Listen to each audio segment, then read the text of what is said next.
Hey, this is Steve in Dallas, Texas. It's Saturday morning, my friend, and you are listening to Light Talk. Coming to you direct from Nashville, Music City. This is Dennis, and you're listening to Light Talk. And this is Ellen, coming to you from the beautiful island of St. Bart's. And today we discuss the life and death of visionary director, designer Robert Wilson, and the ever-changing landscape of budget, enrollment, workload, and expectations at university programs, all on Light Talk. And this is David coming to you from beautiful Canyon Country, just north of Simi Valley. No one knows where that is. And if you don't already know, you are listening to Light Talk, and we are the Lumen Brothers And Sister. That's right, Ellen. Welcome, everyone, to episode 436. Wow. And we're going to start off today. We have a very, very special show. We have Michael Schweikardt on here to talk about the future of theater training in the universities. But before we get started, we just had a passing of a visionary artist from our world, and that's Robert Wilson. We got to acknowledge his genius, and he passed this past week at the age of 83.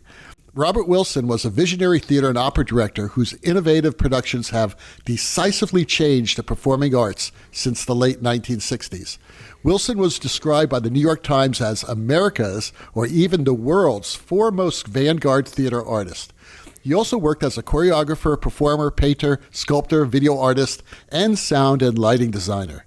Known for his signature use of light, meticulous exploration of movement, and classical rigor in scenic and furniture design, Wilson continuously articulated the force and originality of his vision.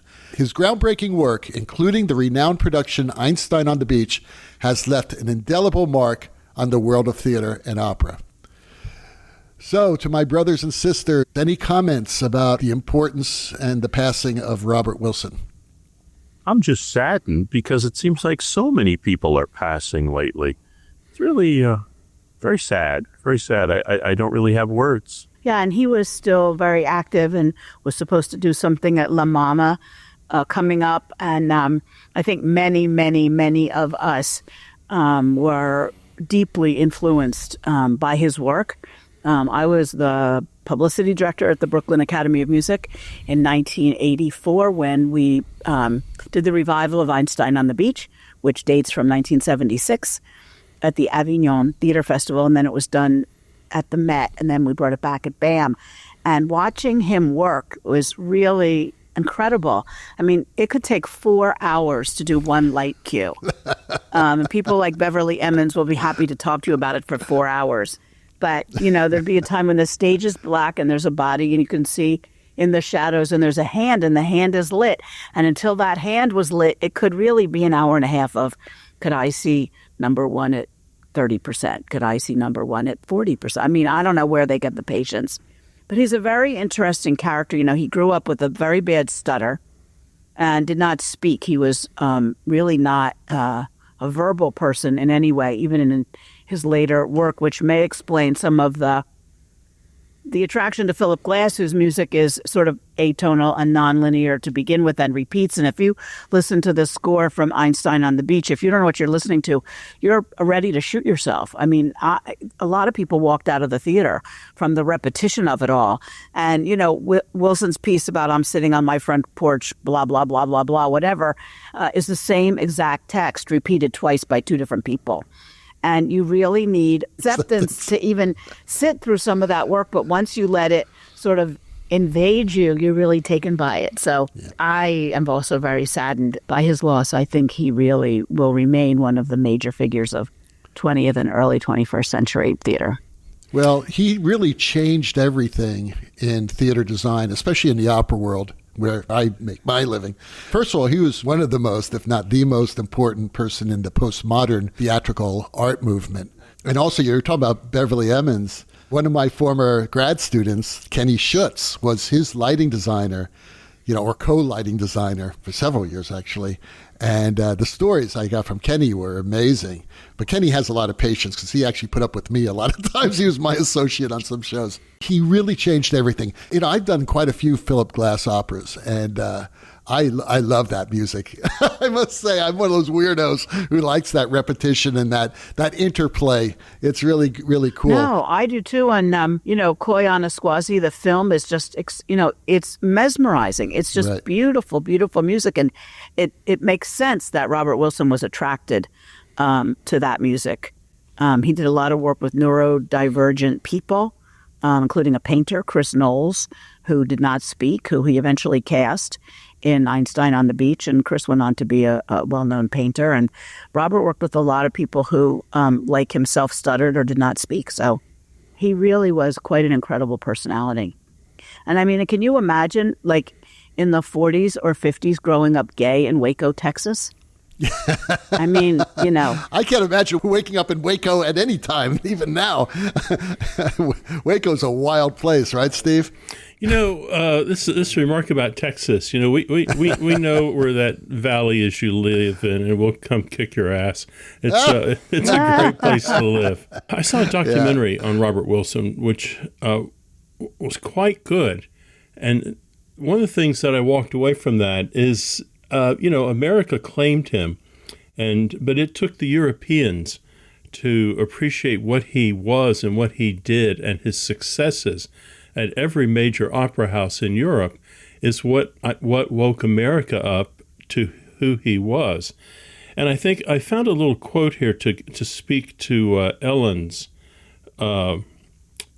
statement about lighting and your statement about lighting. He went to the Pratt Institute. This was in the 60s to study architecture, and he studied there with Louis Kahn, who became his mentor and advisor and I guess just the person who made him what he is in many ways. And Wilson says, I start with light. Light is what creates space. Very often people working in the theater, they write a play, they write an opera, they cast it, they rehearse it, and 2 weeks before they open, they light it. And Kahn, his first day of class in architecture, said, students, please start with light. And Robert Wilson said that had a profound influence on me. And certainly that speaks to his legendary cue writing sessions. But if you went and saw his work, and I posted a piece to our Facebook site today, if you saw his work, it was stunning. It was just stunning, the visual aspects of it. Well, yes, and I think that his lighting was not only stunning visually, but surgically precise. If he wanted a square of light on the stage, there was not a stray hair to be involved. If he wanted someone in darkness and only their hand to show, man, you only saw that.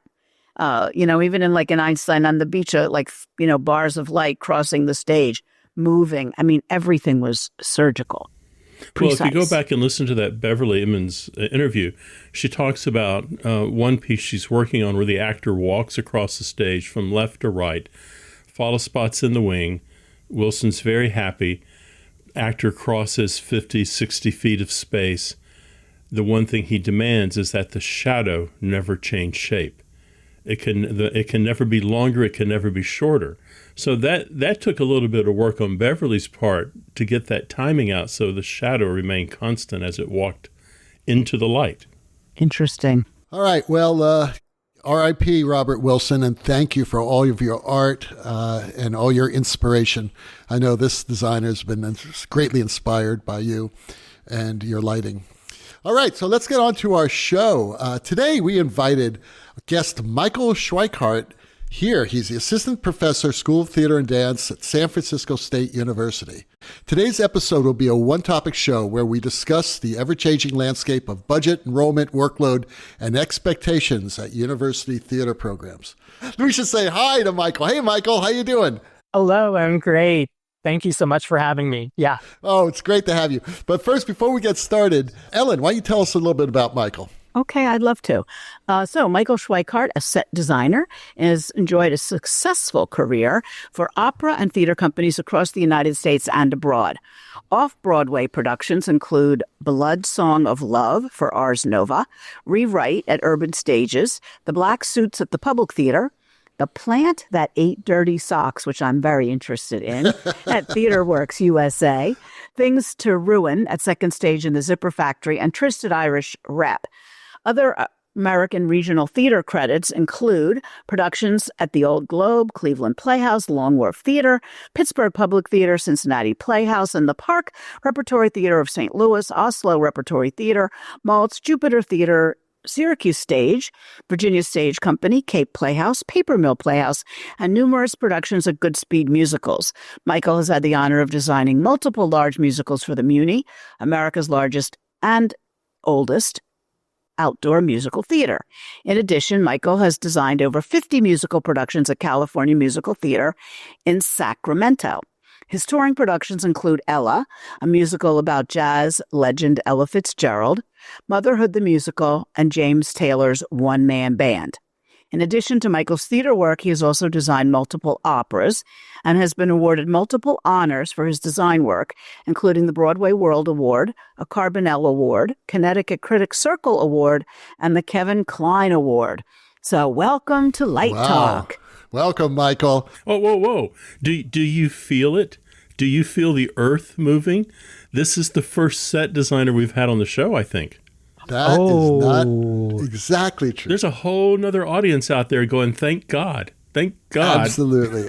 Who was the other person, David? Well, it was Neil Jampolis, who was set lighting and set design, lighting designer. But he's also a lighting designer, so that you're right. I think you're the first. Pure scenic. Listen, I'm sure you're a lighting designer, too.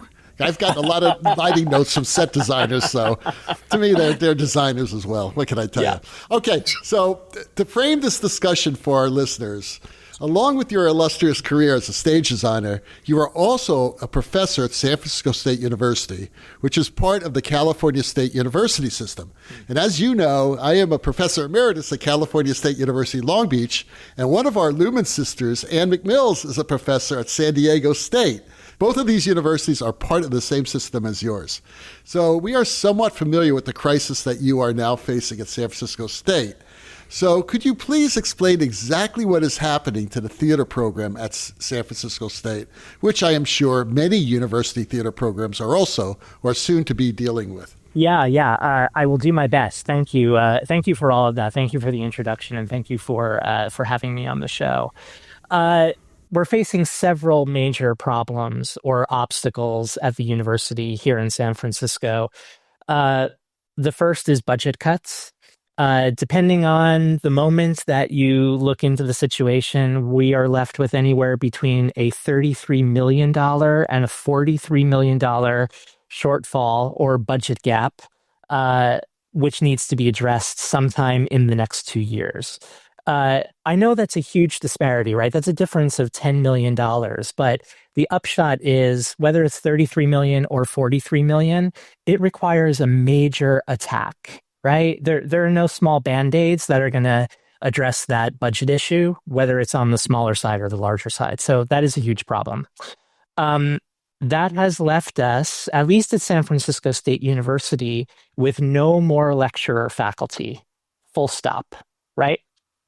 And I had mixed feelings about this. I think that the expertise of lecturer faculty is unbelievably important. I think it's unbelievably important in terms of finding people with particular areas of expertise to round out the expertise of the full-time faculty. I also think, though, that there has been some faulty planning in the university system in terms of relying too heavily on lecturer faculty who don't enjoy the same privileges that full-time faculty enjoy. There's a difference of commitment, right, between the university and the lecturer faculty and the university and full-time faculty. Anyway, the point is, there is no more lecturer faculty, full stop, at least here at San Francisco State University. All classes, all curriculum, and all departments must be delivered by full-time faculty. And there's a new concentration on enrollment numbers in each individual class. Again, these numbers keep changing. At last count, enrollment looks like this. An undergraduate class needs 18 students to be considered fully enrolled. A graduate class needs 8 students in order to be considered fully enrolled. when you start thinking about design education and you're thinking about like an advanced scene design class, enrolling 18 undergraduates in that class is nearly impossible. Add to that we have an enrollment issue. Enrollment is down, retention is down across the university. And in general, our electives are under attack, right? Electives seem to be the classes that get identified first as being under-enrolled and then taken completely off of the books. I understand the problems, I understand the actions of the university, but the number of classes that have been canceled because of low enrollment over the last couple of semesters has been quite enormous, right? So that's big problem number one. Big problem number two, and I suspect this happens in other universities also, has to do with equity in workload around production and performance in particular. So simply stated, my performance faculty colleagues, when they are directing a production at SF State, enjoy a 4-unit course release, which, and I want to be very clear, is very well deserved, right? I have no issue with that. They work very, very hard putting up a production and being in rehearsal more or less full time over the course of a semester. But they do enjoy a 4-unit course release. Design faculty and production faculty work on every production throughout the semester, and we do it essentially for free. There is no course release for any of us, and that inequity is something that needs to be addressed and needs to be solved. And then there's the issue of the way we do theater, which is to say that we do our productions basically on the LORT model. Right? We cast it the way a LORT theater casts a show. We rehearse it the way a LORT theater rehearses a show. We tech it the way a LORT theater techs a show, and then perform it the way a LORT theater performs a show. And I understand that model. If we're preparing students to go into that industry, it behooves them to understand what that model is. But it doesn't really match who we are as a program or who our student body is. So to be really clear about it, we are a BA program. We are not a BFA program, which means that we are invested in educating a well-rounded theater student in all areas of performance, production, theater history, et cetera, et cetera. We are also a social justice institution. It's been baked into our DNA since 1968. 85% of the student body is of the global majority. We are largely made up of first-generation college students. Almost all of our students have commitments to their family. They're supporting family. They're supporting themselves with full-time jobs. And we are 83% commuters. Students are 83% commuters.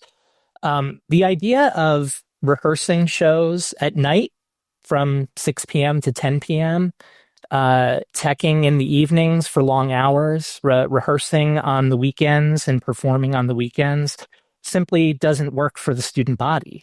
They are not available at those times to make that commitment to performance and production. Subsequently, we're seeing the same students over and over and over again cast in the productions in lead roles as designers, stage managers, etc. Many students have been graduating from the program having never made theater, ever, which we've identified as a huge problem. So those are the big issues that we're facing, and we are at an inflection point where we feel like we have to innovate in a major way. It's existential. For us to continue to exist, we need to innovate in some sort of major way. Michael, everything you've said, I've dealt with and have been fighting that cause for the past 20 years at Long Beach State. Yeah. This is a problem that it was just bound to reach a breaking point. And now they've gotten to a point where we're there. Yeah. And what really, everything you said is, just reminds me why I retired 2 years ago, because I just couldn't fight the battles anymore. And, even this equity thing, which is crazy, because how many design production people do you have? Teachers, full-time faculty? There's myself teaching scene design and other areas of theater as well. Kim Schwartz, who is our department chair, is also a technical director and serves as technical director for the department. And Todd Rohrman recently came back to us as costume designer. He taught costume design for many, many years, was chair of the department, moved over to administration for several years, and has just come back to us as of last semester. So in terms of design faculty, we are 3. Okay, so you don't have a faculty lighting designer. We do not. We had an excellent lecturer faculty who was covering all areas of lighting design, who, as I outlined earlier, we simply cannot hire back again, which is very sad. And how many shows do you produce a year in a normal semester? In a semester, 2 to 3. Okay, 3. One would be considered large scale. One would be considered small scale. But that's still time that you have to put at night. Yes. You know, one of the things that I thought, well, first of all, I don't know how you're going to do this, and we're going to ask you what your plans are. But one of the things I fought for years was this equity issue that you pointed out, where a director would get 4 units off. And maybe my colleagues here don't know this, and maybe our listeners don't know this, but I assume that you belong to the same faculty union as I belong to, right?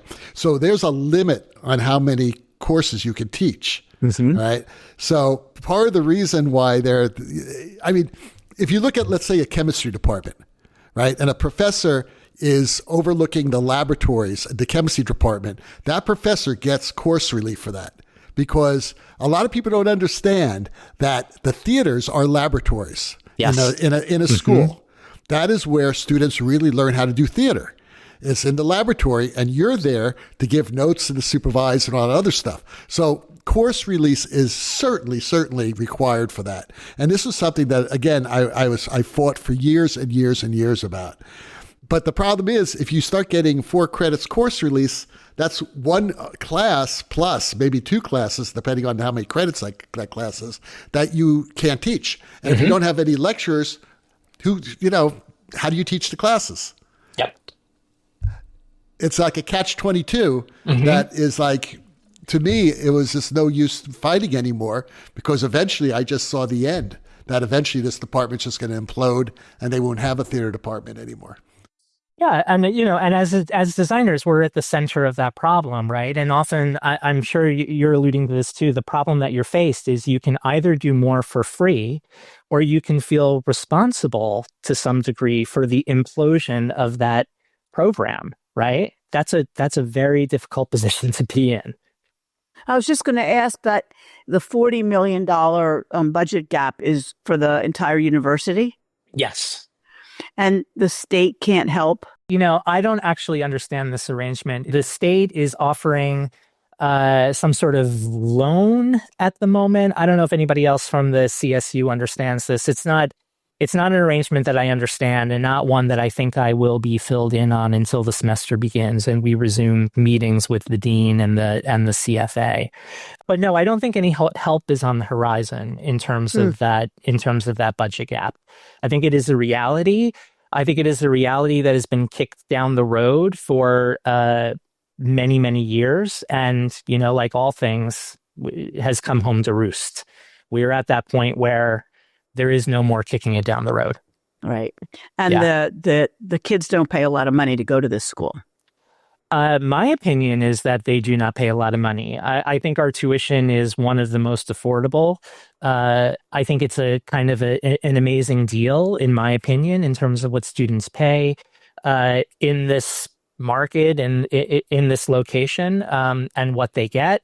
I say that fully recognizing that is still quite a heavy lift for many of the students, but tuition is not particularly high comparatively. I don't know what your grad students got, but I ended my grad program because it just got to be a point where I couldn't compete.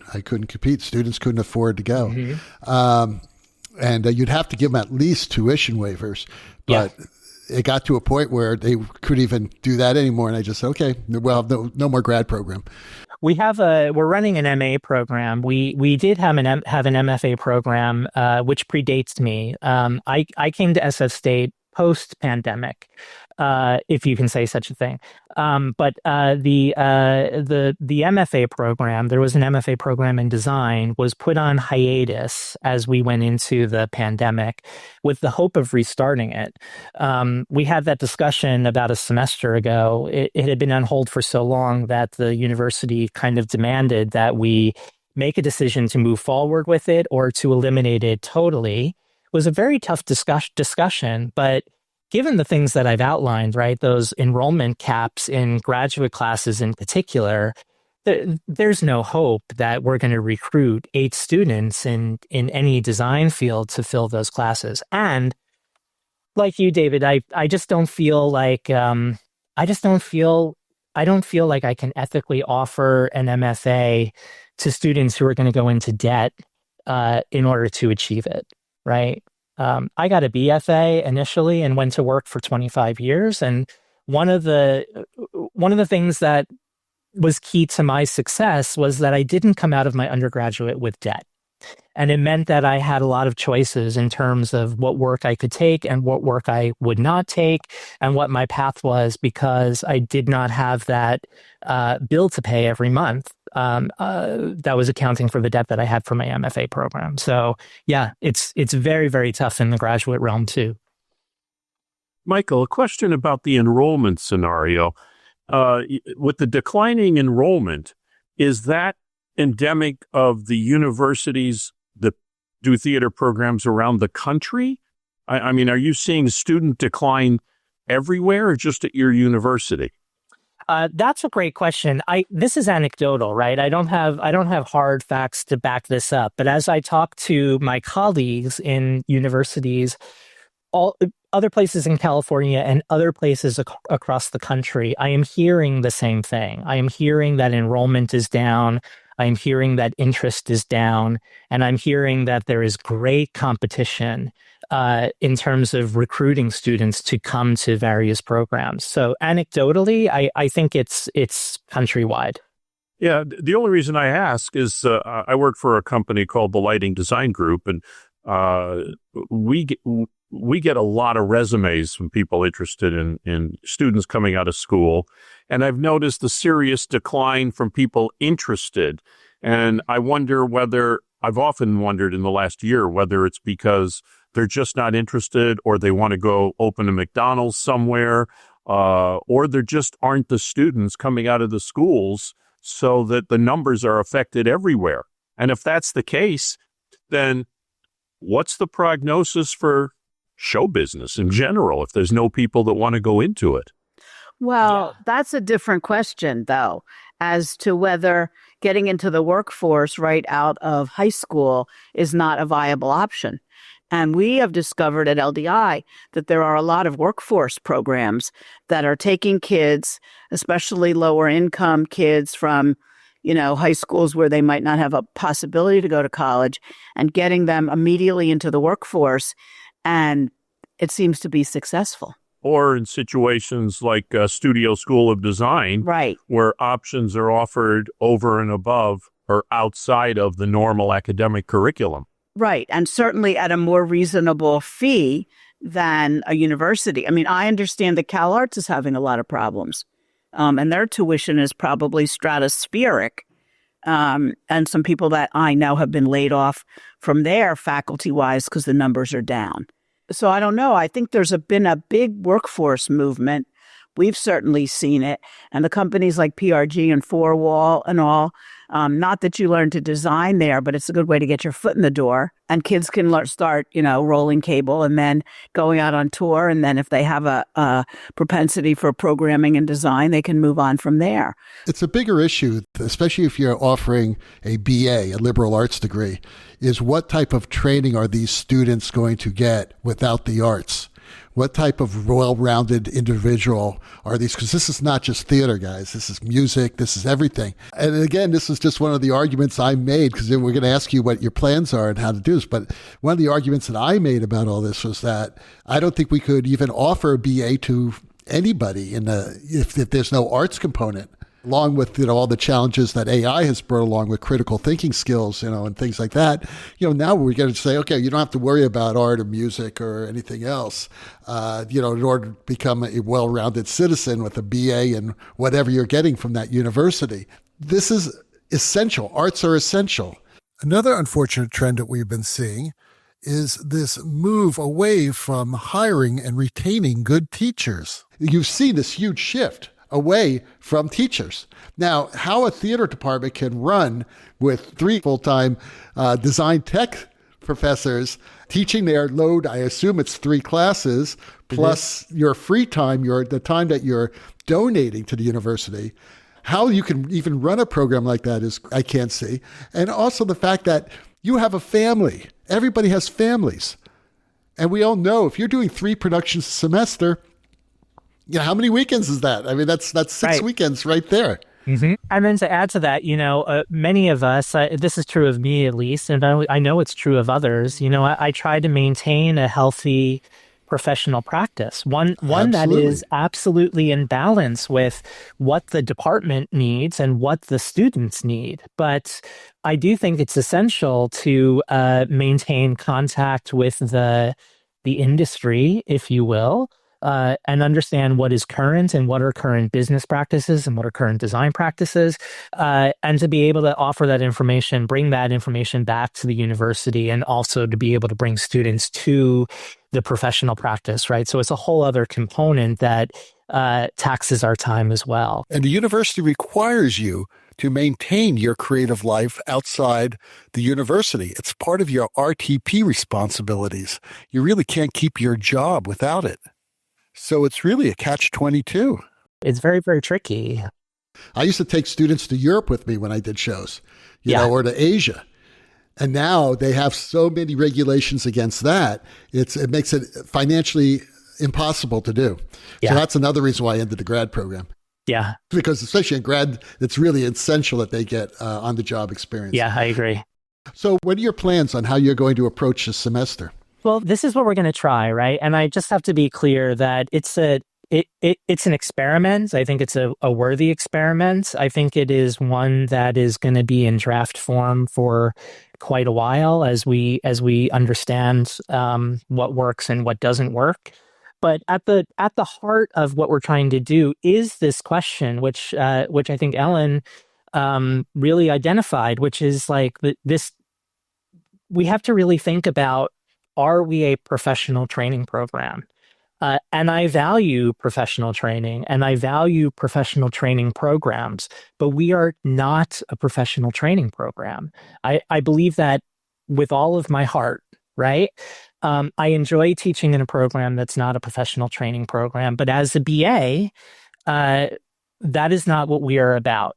I mean, if you really zoom out to the basics of what it is that we try to do here and what valuable lessons students can take away from us into their lives beyond us, it's about the ability to imagine big things and then to be able to communicate what you imagine to other people, collaborators of all sort, and then the ability to realize or materialize what you imagine, right? Now, I know that's like 1,000-foot view, but that is at the heart of what we're trying to do. We're trying to teach people to be imaginative collaborators and makers in the world. So with that in mind, what we're going to do is launch a new culminating experience class, which is going to be called Theater Making. And Theater Making class will take the place of our traditional performance and production. Okay, so all performance and production will now come out of a class called Theater Making. It is now right now we do offer students 3 units for being in a play or a musical or designing a play or a musical. So they've always gotten units for it, but it's always been classified as an elective, which puts, as an elective, it puts production and performance in the crosshairs for being cut by the university. Right. It was just a couple of semesters ago where we were doing plays with, 8 characters. Right.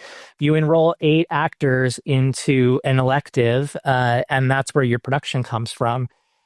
it's been on the chopping block every semester because it's not fully enrolled at 18, right?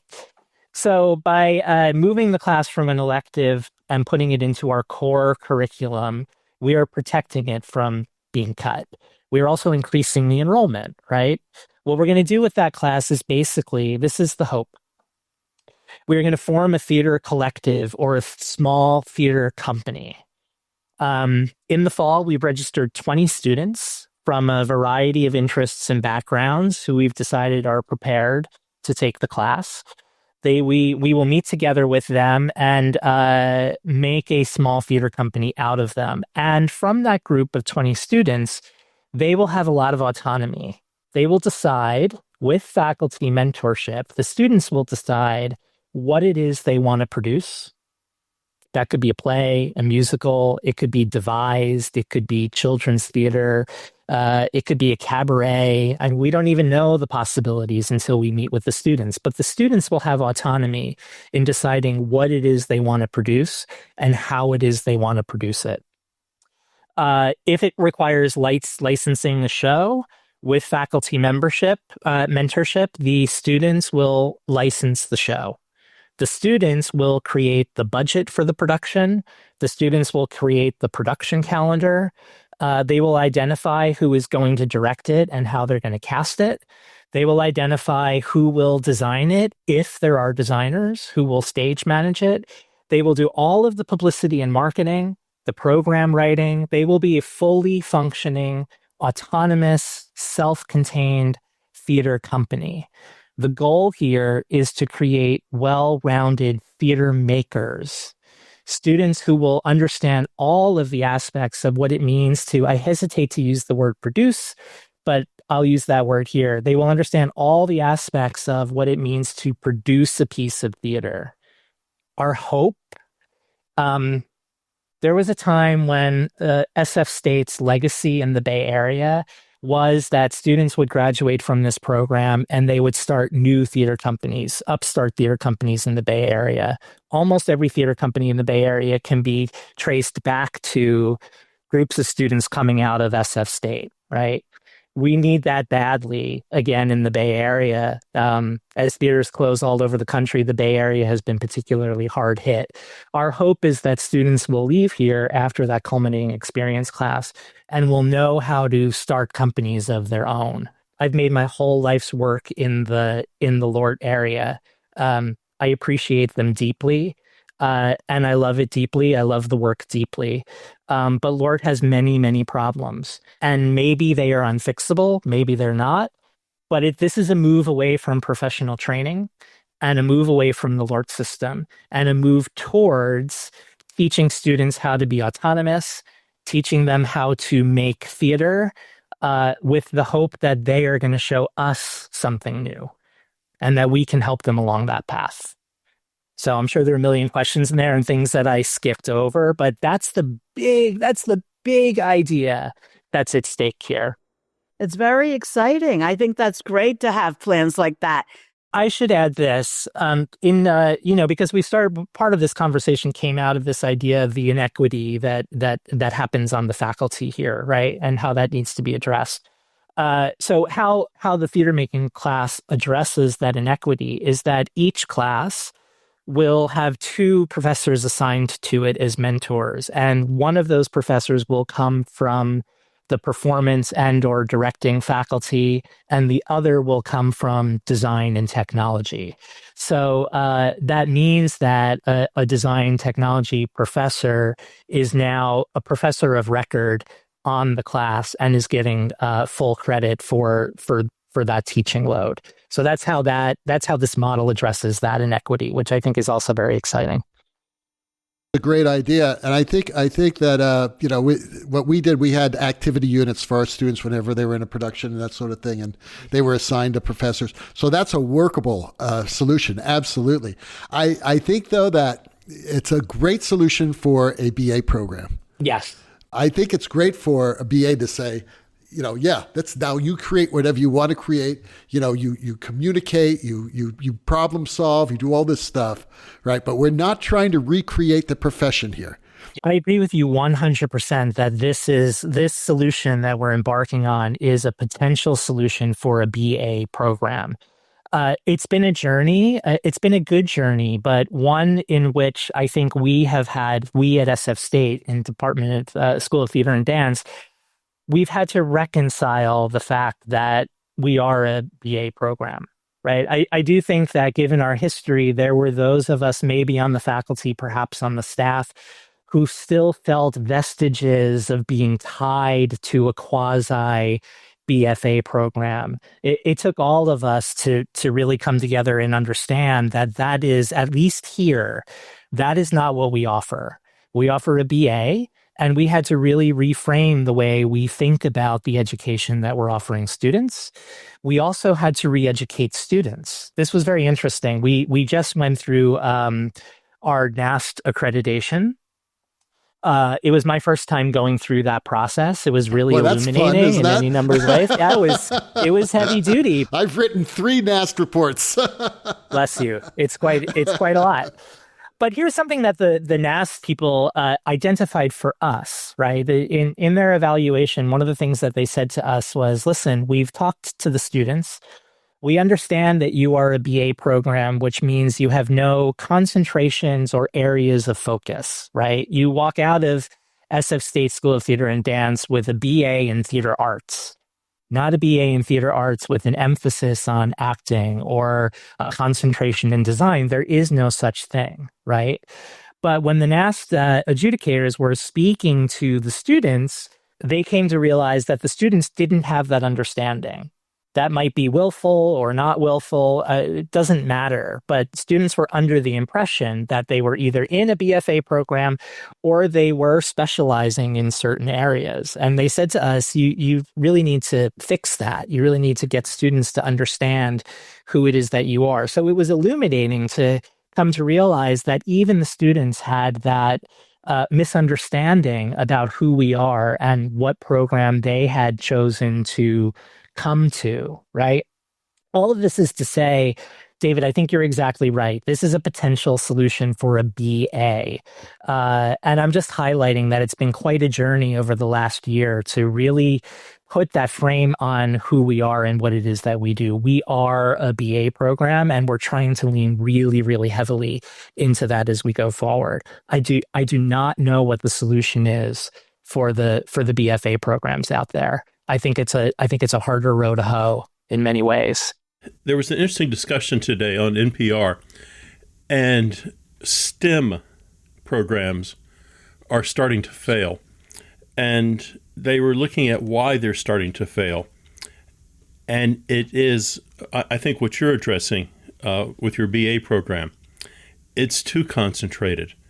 It is so concentrated that they're turning out people who have a document, but they can't think outside a very narrow area.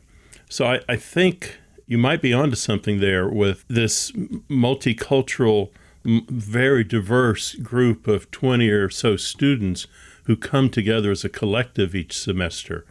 Your enrollment, you said to be fully enrolled. So that suggests that if you have a class of 5, the university might let it fly? I actually think, given the current climate, that a class of 5, even as part of the core curriculum, would be cut at the dean's level. You know, it's almost worth one's time to get the dean in the classroom and say, give each student 3 minutes of your time. You ran out of time. Forget about giving them 5 minutes of your time. You're in an acting class now, and it just seems so odd that there are, I understand numbers of enrollment, but wow, you don't have time to teach anybody anything. It's just, there's that PowerPoint, and I'm going to get through it in 45 minutes no matter what. Yeah. So you got your 20 students, and are they going to be the core company for the year? There's going to be 2 sections of this class, a fall and a spring, and the hope is that in the second year, you have a new group of 20 people that are going to take that journey also? Yeah, that is the hope. So 20. So we're beginning with one section of 20 students in the fall. We suspect. maybe this is optimistic, but we suspect the class will be popular and that we may have to have multiple sections, maybe 2 sections going forward in future semesters, which creates a whole bunch of problems in and of itself in terms of coverage from the faculty. But we hope that that is a problem that we will have.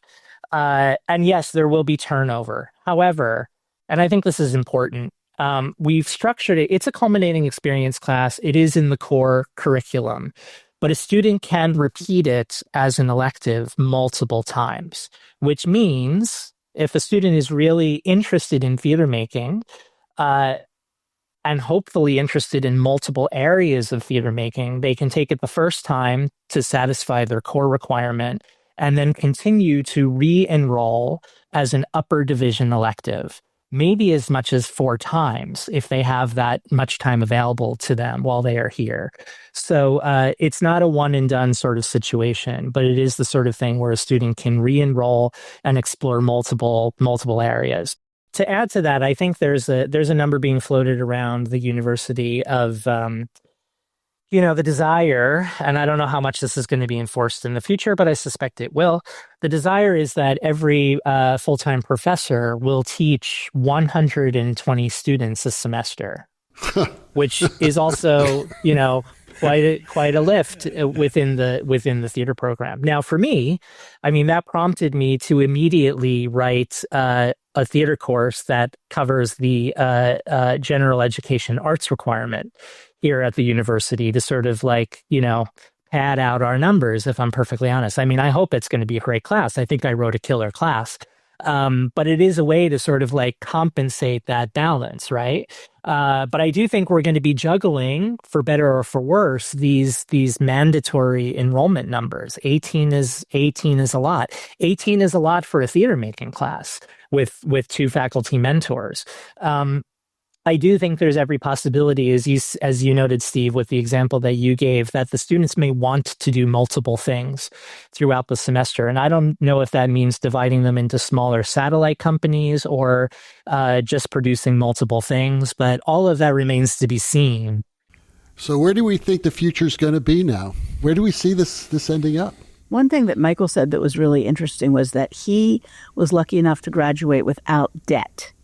And I hear a lot of young students now that come to LDI who are like, I don't want to have $200,000 worth of debt when I get out of school. What are my options? So I think that a lot of the future is going to depend on an affordable paradigm for kids.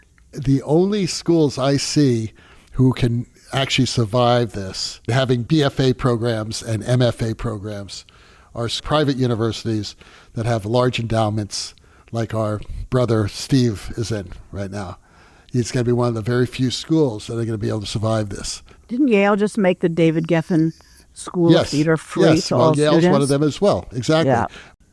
It is that continuing struggle of, I want to go to college and I can't afford to go. So do I really need to go to college? Do I get my bachelor's and go into the market and start working right then? And that's right for some people. I mean, I think, you go back, good heavens, to the league. There were 8 or 9 schools. Now there's 60 schools that offer MFAs that I know of. And there's probably more than that who are outside of IRTA. It is a flooded market. Maybe what's happening is we have to take a lesson from the STEM schools as much as the STEM schools have to take a lesson from us. Maybe diversity, maybe the BA is not such a bad thing. Forget about the MFA. These kids still need money to get through the BA. I can't imagine what the rent is like in major cities in California for a student. Yeah, in San Francisco, it's certainly prohibitive. Yeah. Right, but most of them are commuters, right? They live there. Yeah. Already. But they got to live somewhere, and they still got to buy food, and they still got to buy gas. Well, they may live at home, and they may live in Oakland. I mean, who knows? It's hard. We have to tie this tuition question and the question of debt back to the industry, especially if we're talking about professional training programs, back to the industry that we're preparing students for, right? If you're gonna we have to think about the amount of debt that a student is going to incur going through professional training program, and then the potential money that they're going to be able to make on the other end, right? There's a really big difference between going into debt to get a theater degree and going into debt in medical school, right? Sure. I mean, there's a big discrepancy in terms of like, what is your earning potential on the other end of this professional training program that you're going into debt for, which again sort of like brings me to that parting of ways between the BFA and the BA. And that's not a value judgment. Again, like I value my BFA. It was great. I went through an MFA program. I think all that is terrific. But again, like for us, we really have to look at who we are and who our students are and bring the education that we're offering in alignment with who they are. That seems to be the bottom line for us. So I think is fabulous, because that's where I came out of. The University of Scranton, where I went through, was a college of arts and sciences, and there was no theater program. In the communication department, there were a bunch of happy-go-lucky kids that did theater, and much like what Michael's saying, we would have, the intro to theater or whatever the consortium of students was. And sometimes in that class, some people would do audio, some people would do costumes, some people would do scenery, some people would act on stage. We all did a little bit of everything throughout the couple of years you were there. And then those who really wanted to pursue did the independent study courses to specifically study, a scenic design or a lighting design with teachers who would take the individual courses. But the broad-based education that I feel I received was far more beneficial than when I went off to graduate school and teamed up with a lot of students who came out of very specific specialized training programs but didn't know how to read a play. Mm-hmm. Yes. They didn't have that broad-based background in music and arts and literature and, pick a subject. I was very fortunate. I went to a really good undergrad school that embraced my music skills and made me a composer and a lighting designer, and a stage designer. And I also worked in the box office as well. And I also worked in the costume shop. I set a serger on fire once. I got so excited. Yes, I wanted to try it all. What can I tell you? But that kind of broad-based education is very worthwhile. That's right. And I just think that maybe perhaps there's too many schools that aren't able to offer that, and it's like too many Starbucks on every corner and every block in every city. They can't all survive. But I think that's what Michael's offering now, and that plan is that you're part of a theater company. Yep, I think it's great. And you're right, Michael. You may be working on the electrics crew on this show, and the next show you're like on stage. Who knows? But or you're setting the shop on fire like David. I would find someone like that much more hireable, to be an assistant or an associate of mine than someone who's like completely tunneled into, I just want to be a lighting designer. Or maybe it's the first step to further specialization. That's maybe right. Maybe it really is a testing ground for trying out different aspects of theater and seeing where your heart really lies, or where your skill set really overlaps with a particular thing. When I recruited grad students, because I had very little money, and I had Steve Woods throwing money at these students, like saying, come to my school here. And he'd bring a wheelbarrow into the room and just dump the cash out. Yeah, we had a hotel room with a cocaine and everything. It was. Is that what happens at URTA? Bullion stacked up. But one thing I looked for was a student who had a broad range, partially because of my background, but also because they're a lot more teachable to have someone with a broad background of interests. And they understood, really, I do plays, I do theater because I want to say something, right? I believe in this idea, or I have a new idea. And maybe it's being a set designer, or maybe it's being a projection designer, or maybe it's being an actor or a director. Those are the people who I got into my program, into my lighting program, because they ended up being great lighting designers because they had that broad knowledge. So, Right. Michael, I think that kudos to you and your colleagues. And, for coming up with this type of flexible and innovative idea.